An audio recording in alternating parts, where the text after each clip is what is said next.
Assalamualaikum warahmatullahi wabarakatuh. Sebelumnya, perkenalkan nama saya Laila Sari. Saya berasal dari Desa Perigi Talang Nangka. Saya berasal dari kelas 10-6.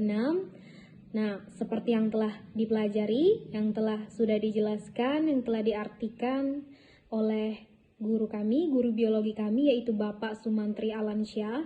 Nah, di sini kami ditugaskan untuk menjelaskan, menjabarkan kembali tentang materi mengenai cabang biologi, yaitu materi virus. Nah, sebelumnya saya akan membagi menjadi 5 bagian mengenai materi virus ini, yaitu yang pertama, pengertian virus. Nah, apa sih virus itu? Nah, virus adalah agen infeksi kecil yang berukuran kecil yang menginfeksi ataupun yang bereproduksi pada sel inang yang hidup. Nah, setelah memahami tentang pengertian virus, di sini saya akan menjelaskan juga tentang aktivitas virus. Nah, virus tergolong dalam parasit intraseluler obligat. Nah, dia hanya dapat menginfeksi maupun dapat bereproduksi pada sel yang hidup. Nah, artinya jika sel itu mati, maka virus tidak akan mati. Dia akan mengkristal. Nah, sel yang ditumpangi oleh virus untuk bereproduksi dinamakan dengan sel inang. Nah, bagaimana cara virus untuk mengenali inangnya? Yaitu dengan cara low key atau menyesuaikan. Nah, seperti itu. Menyesuaikan. Virus terbagi menjadi 2, yaitu kisaran virus. Virus menginfeksi maupun bereproduksi pada sel inang. Nah, sel inang terbagi menjadi 2, yaitu kisaran inang sempit dan kisaran inang luas. Nah, setelah saya jelaskan informasi tentang materi aktivitas virus, nah kali ini bagian yang ketiga yaitu mengenai ciri-ciri virus. Nah, ciri-ciri virus yaitu meliputi virus memiliki ukuran yang sangat kecil. Nah, berkisar 20 sampai dengan 400 nanometer. Jika dibandingkan dengan bakteri, 50 kali lebih kecil daripada bakteri. Nah, oleh sebab itu, virus hanya dapat dilihat dengan menggunakan mikroskop elektron. Nah, mengenai materi virus, ciri-ciri virus yaitu virus yang bagian-bagiannya yang sudah matang disebut dengan virion. Nah, virion masing-masing hanya terdiri atas satu asam nukleat saja. Nah, yaitu asam nukleat, asam deoksiribonukleat yaitu DNA, RNA, asam ribonukleat. Nah, protein pelindung disebut dengan kapsid, protein penyusunnya disebut dengan kapsomer. Nah, kadang-kadang protein penyusun virus tidak hanya terdiri atas protein saja, tetapi juga terdiri atas karbohidrat disebut dengan glikoprotein, juga disebut dengan lemak disebut dengan lipoprotein.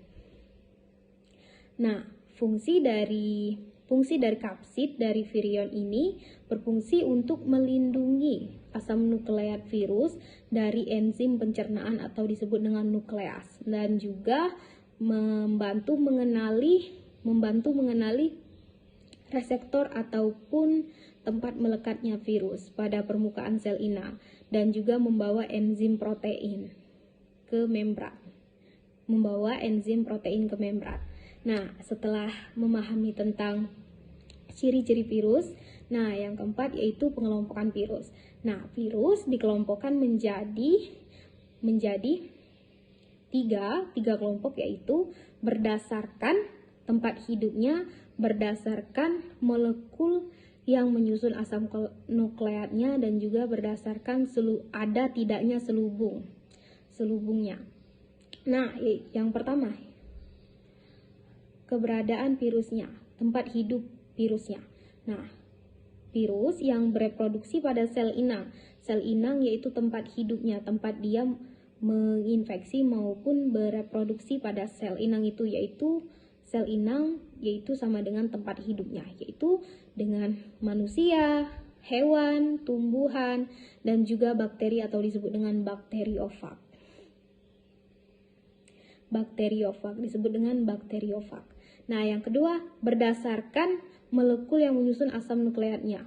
Molekul yang menyusun asam nukleatnya yaitu dibedakan menjadi 4, yaitu DNA pita tunggal, DNA pita ganda, virus DNA pita tunggal, virus DNA pita ganda, dan virus DNA RNA, dan virus RNA pita tunggal, RNA pita ganda. Nah, yang ketiga, berdasarkan adanya selubung virus terbagi menjadi 2, yaitu adanya selubung virus itu dan satu lagi tidak adanya selubung virus itu.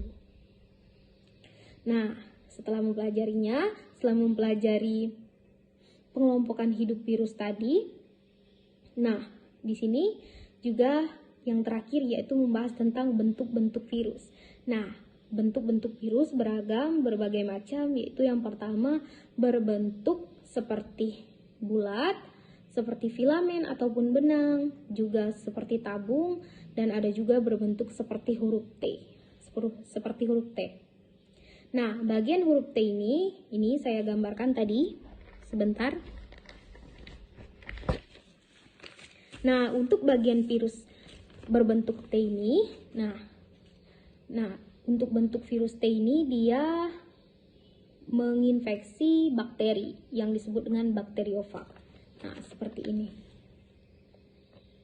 Nah, di sini seperti berbentuk T, di sini untuk virus yang menginfeksi bakteri yaitu bakteriofag, dia mempunyai molekul penyusun yaitu DNA, dia mempunyai asam nukleat DNA.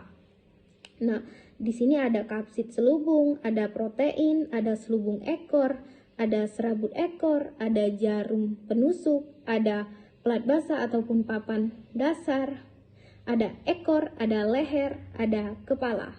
Nah, berbentuk segi 6 ini yaitu namanya kepala. Nah, ini yang dinamakan yang bentuk T yaitu bakteriofag, virus yang menginfeksi bakteri. Nah, setelah mempelajari setelah saya jelaskan, saya jabarkan mengenai 5 materi virus tadi, yaitu yang pertama tadi pengertian virus, aktivitas virus, ciri-ciri virus, pengelompokan virus, dan bentuk-bentuk virus.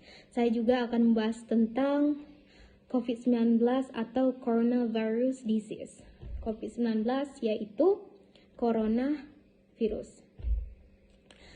Corona maupun virus tidak asing lagi bagi kita, beritanya muncul setiap hari di media maupun sosial media, di media televisi, di media radio maupun media massa lainnya. Nah, virus corona ini telah meningkat menjadi pandemi COVID-19. Nah, virus juga terbagi menjadi tingkat-tingkatan, yaitu tingkatan pertama yaitu endemi, yaitu penyakit tingkat daerah. Jika tidak ditangani, maka akan menjadi wabah, mewabah ke tingkat-tingkat ke negara-negara lain, ke daerah-daerah lain.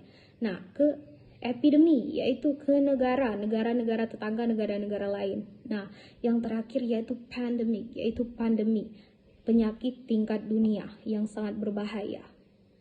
Nah, penyakit pandemi global coronavirus ini, COVID-19, ini sudah menjadi penyakit tingkat dunia, menjadi tingkat global. Nah, maraknya kejadian kasus terkena COVID-19 itu mengajarkan kita untuk lebih mensyukuri lagi nikmat Tuhan yang Maha Esa, mensyukur lagi segala nikmatnya yang telah diberikannya kepada kita, ke manusia. Juga mentaati segala protokol kesehatan, juga melakukan physical distancing, melakukan pembelajaran jarak jauh, melakukan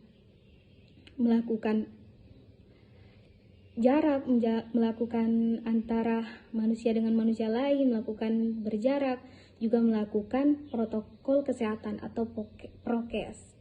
Nah, juga melakukan physical distancing tadi, melakukan pembelajaran jarak jauh ataupun daring, juga melakukan prokes, yaitu melakukan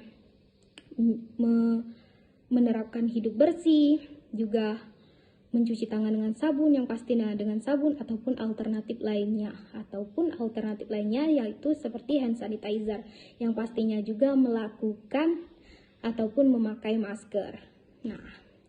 Nah, setelah adanya pandemi Covid ini, pemerintah Indonesia dengan sangat-sangat gencarnya melakukan vaksinasi kepada masyarakat Indonesia, kepada seluruh masyarakat Indonesia, maupun dari masyarakat sekitar, maupun dari satuan pendidikan.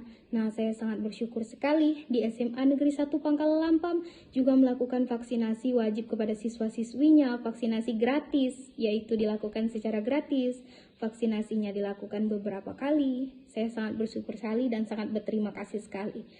Dengan cara itu, pemerintah sangat memperhatikan kita sebagai warga Indonesia, seluruh warga Indonesia, untuk selalu menjaga kesehatan, menjaga imunitas kita.